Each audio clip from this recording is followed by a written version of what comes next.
Hello guys. അപ്പൊ ഇന്നൊരു ചൊവ്വാഴ്ച ദിവസമാണ്. യൂഷ്വലി ഞങ്ങൾക്ക് ട്യൂസ്ഡേ ക്ലാസ് ഉണ്ടാവാറില്ല.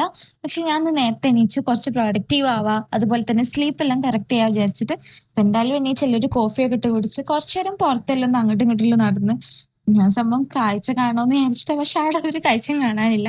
അപ്പൊ എന്തായാലും ഇറങ്ങിയല്ലേ, അപ്പൊ കുറച്ചേരെല്ലാം അങ്ങ് നടന്ന് പിന്നെ ഞാൻ കുറച്ചേരം ഇരുന്ന് പഠിക്കാൻ വിചാരിച്ചു. അങ്ങനെ ഞാൻ കുറച്ചേരെല്ലാം എങ്ങനെയൊക്കെ കഷ്ടപ്പെട്ടിരുന്ന് പഠിച്ച്, പക്ഷെ ഇന്ന് ക്ലാസ് ഇല്ലാത്തതുകൊണ്ട് തന്നെ എനിക്ക് പഠിക്കാൻ കഴിയുന്നില്ലായിരുന്നു. മാത്രല്ല, എനിക്ക് ബെഡ് കണ്ടിട്ട് നല്ലോണം ഉറങ്ങാനുള്ള ത്വര കയറിയിട്ടുണ്ടായിനെ. അപ്പൊ ഞാൻ കരുതി ഓക്കെ, ഇനി ഇവിടെ ഇരുന്നാൽ ശരിയാവില്ല, അപ്പൊ എന്താണെങ്കിലും യൂണിവേഴ്സിറ്റി ലൈബ്രറി പോയിട്ട് പഠിക്കാന്ന് വിചാരിച്ചു. അങ്ങനെ ഞാൻ ഫൈനലി മാറ്റി, ജസ്റ്റ് യൂണിവേഴ്സിറ്റി ലൈബ്രറി വരെ പോയി ഇതിനായിട്ട് ഇന്ന് ക്ലാസ് കഴിഞ്ഞിട്ടും എന്റെ ഡെഡിക്കേഷൻ നിങ്ങൾ കാണാണ്ട് പോകരുത്. അത് കഴിഞ്ഞ് നമ്മൾ കുറച്ചേരം ഇരുന്ന് പഠിച്ചു. കഴിഞ്ഞ് ഞാൻ എന്ത് ചെയ്തു, യൂണിവേഴ്സിറ്റിയിൽ നിന്ന് ഇറങ്ങി. അപ്പൊ അത്രേ ഉള്ളൂ ഇന്നത്തെ ദിവസം. Bye bye.